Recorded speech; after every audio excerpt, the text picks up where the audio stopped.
What's up, everybody? P69 1000 here. It's been a little bit since I've made a video.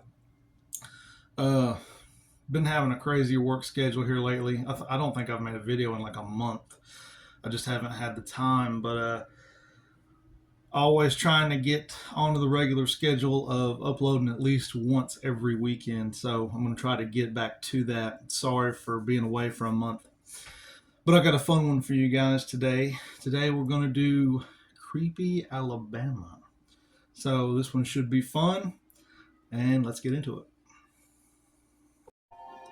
The Hotel Faneuil in Anniston was built in 1888. It was the home of the prominent Anniston family before it became a restaurant and a county inn. John McLaury was a partner of the Anniston Land Company, built his home on the highest hill. His family occupied the home for 25 years. In 1920, McLaury's widow sold the house at a public auction. William Coleman Wilson bought the house, and he made it his residence until 1949. Frank and Robbie Kirby became the next owners after Mr. Wilson had passed away. After the Kirbys died, the estate went into the hands of the Methodist Church. The property was then purchased by a South Carolina developer who turned it into a country inn. The hotel's restaurant is believed to be haunted by at least one spirit. Many guests, as well as hotel staff, have reported hearing footsteps not just in the restaurant, but throughout the house. Music has been heard playing in the music room, even when it is empty. Many witnesses have reported seeing a female figure on the upstairs landing. There is also talk about glasses clinging behind the bar. The ghosts are said to be the owners of the previous mansion before it became a hotel. Established in 1818, Maple Hill Cemetery is Huntsville's largest and oldest cemetery, with more than 80,000 grave sites. The site's long-running history provides fodder for unexplained phenomenon, including ghostly encounters involving the sightings of spectral apparitions and hearing strange noises after dark. The Dead Children's Playground is a particularly haunted segment of the Maple Hill Cemetery in Huntsville, which seems to be very popular among the spirits of children buried in the graveyard. Swings have been seen moving by themselves. Shouting and laughter have been heard, and some have even seen the ghost of children playing late at night. Pictures taken in the area have also been known to turn up ghostly orbs. Within the cemetery itself, there lies an antique rocking chair sitting inside an old crypt. The chair belonged to one of the women buried in the family crypt, and it would appear that she is still using it. Visitors say that if you listen closely when you're near the crypt, you can hear the chair rocking back and forth. Gaines Ridge Diner Club. Built as a residence in 1827 and converted into a dining and catering operation in 1985, Gaines Ridge Diner Club has been dubbed the most haunted restaurant in Alabama.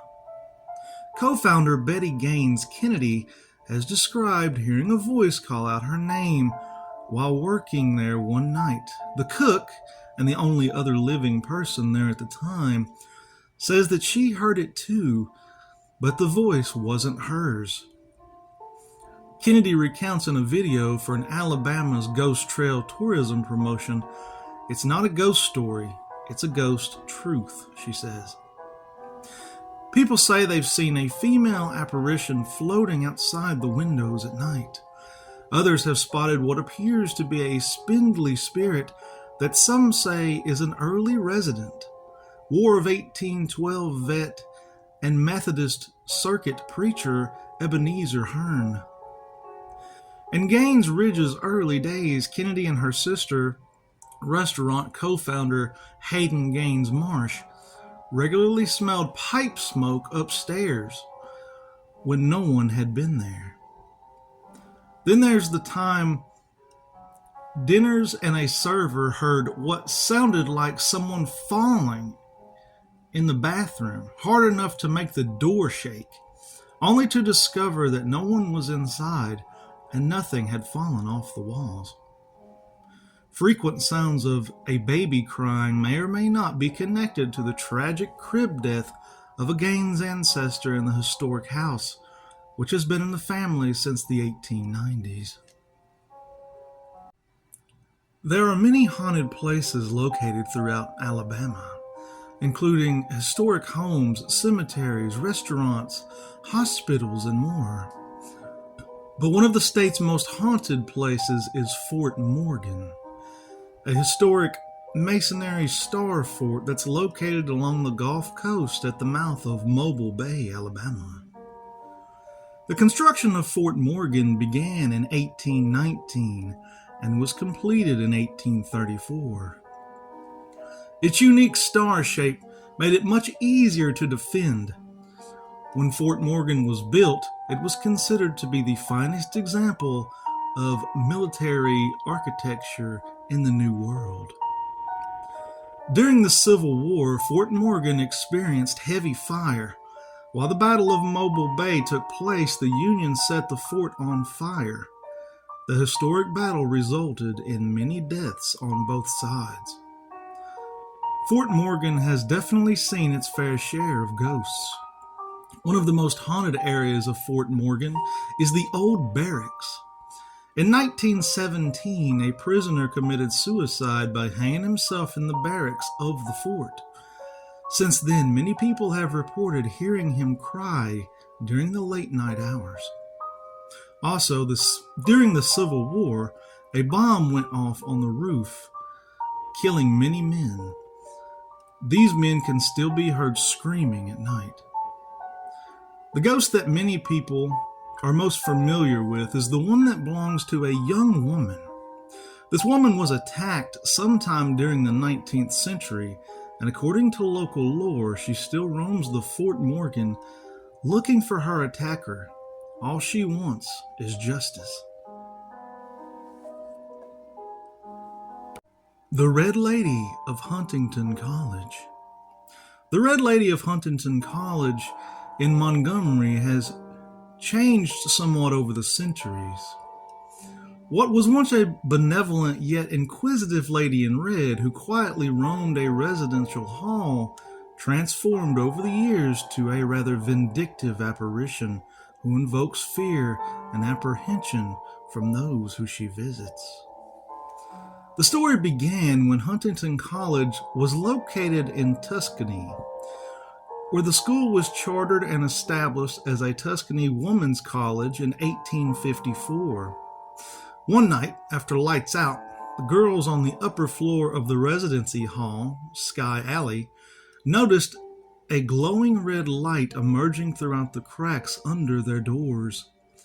The curious dorm residents peeked from their doorways to witness an eternal lady in an exquisite red gown carrying a red parcel gliding up and down the corridor. The apparition radiated a red light and seemed oblivious to the onlookers. She maintained a forward stare and continued her patrol of the hallway until daybreak. The terrified students were never again quite at ease as night fell each evening, not sure if the ghost would return. She never did, however, and there was never any satisfactory explanation for her appearance. When the campus was relocated to Montgomery in 1910, the school was renamed the Women's College of Alabama. The Red Lady was a thing of the past, left behind with the building she haunted in Tuscany, until, that is, a young girl called Martha by some, or Margaret by others, moved to the campus. Martha was born to a wealthy family in New York. Her parents were both natives of Alabama, and Martha's father left specific instructions in his will that Martha was to attend his mother's alma mater of Huntington. So while she did not want to leave her New York home, Martha complied with the wishes of her father, feeling that she had no other choice. Martha's arrival on campus drew immediate notice from her fellow classmates, as she had had a particular fondness for the color red, which she displayed proudly in everything from her choice of clothing to the decor in her fourth-floor room in Pratt Hall. Her bedspread, her rug, and even her accessories were all red.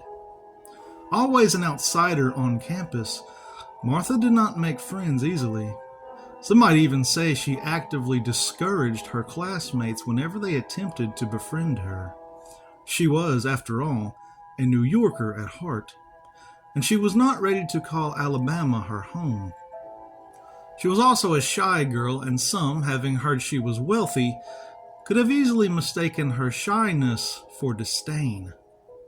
So whatever the reason, she was a very unhappy girl with no friends on campus. Her sullen, cool demeanor made it hard for her to keep roommates. Her gloom seemed to permeate the room, dissuading anyone with any inclination to stay. As the weeks passed and no roommate for Martha could be found, the president of Pratt Hall agreed to give it a try. After a concerted effort to befriend the lonely girl, she too was overwhelmed by the morose atmosphere and decided to leave before she too became despondent. Martha entered the room just as the president was preparing to leave. Overcome by the rejection of the only friend she believed she had on campus, Martha bitterly warned her that she would regret the decision to move out. Soon no one in Pratt Hall could stand to be in the same room with Martha. Her presence seemed to cast a chill upon the room, and anyone there would soon find an excuse to leave. Feeling alienated, Martha retreated to her room, cloaking herself in her red bedspread as if to shut out the rest of the world. The intense isolation seemed to drive Martha from the melancholy to the bizarre, if not frightening. She began roaming the dormitory hall after lights out, randomly opening doors of all her hallmates, casting blank stares into their rooms, and patrolling the hall as if she were in a trance. One evening, after Martha had failed to attend any of her classes, and no one had seen her for any of the meals, her former roommate and dorm president decided to check on her. As she neared the girl's room at the end of the corridor, she noticed a strange red glow emanating from Martha's room. Upon opening the door, she found Martha dressed in a red robe and cloaked in her red bedspread, laying on the floor in a pool of blood. Martha had slashed her wrists. To this day, it is said that Martha remains on the fourth floor of Pratt Hall. Generations of Huntington students have claimed to have witnessed the ghostly Red Lady making her way up and down the hall. Students claim that on the anniversary of Martha's death, the spooky activities seem to increase. Her ghost always appears on that night, and the strange red light glows from her former room, although the building is no longer a dormitory. The Alabama White Thing. Stories of the Alabama White Thing have circulated since the 1940s, describing it as a white, furry, tall, Bigfoot-like creature that has eluded definitive evidence. Some say it stands 7 to 10 feet tall when standing on two legs, and others insist that the so-called Cousin Yeti gets around on all fours and looks more like a kangaroo with the head of a cat. Despite the creature's elusive nature, curious explorers and residents haven't stopped seeking out this figure, and sightings continue to be reported up until this day. The Trickster Rabbit of Alabama. The rabbit is the trickster figure in many southeastern Indian tribes. The rabbit trickster is genuinely a light-hearted character who does not engage in serious wrongdoing and features in many children's stories. However, like most tricksters, he is prone to humorously inappropriate behavior, particularly gluttony, carelessness, and an over-infatuated ego. Some even believe him to be a demigod. In the folklore of some southeastern tribes, it was the rabbit who stole fire and brought it back to the people. It is said to have red eyes and can play tricks on anyone who may encounter it. It can bring good luck, or it can cause you to have a goofy day full of tricks and weird, bizarre events happening to you. What's up, everybody? P691000 here. Really enjoyed doing that. That was a fun little video there. I really liked the trickster god at the end. People saying that he may be a demigod reminded me of Loki, the trickster god. It really reminded me a lot of Loki. The Red Lady, that one was actually more sad than it was anything. It sounds like just a very lonely woman who wanted to make friends and maybe wasn't very sociable and didn't know how to make friends, and she ended herself in the worst possible way that you can. So that one was a sad one. And yeah, the Alabama White Thing, I thought that was very funny. You kind of catch me laughing there in the audio because you have to say it. It's not spelled thing, it's spelled thing. So that's how I was trying to say it. But yeah, this has been fun. This has been a lot of fun. And like I said, hopefully I'm going to be uploading once a week. Just had a hectic work schedule here lately. But peace, love. I love you all. I hope you have a great day. I hope you all have had a great weekend. Be safe out there. I love you all. And try to avoid any trickster rabbits.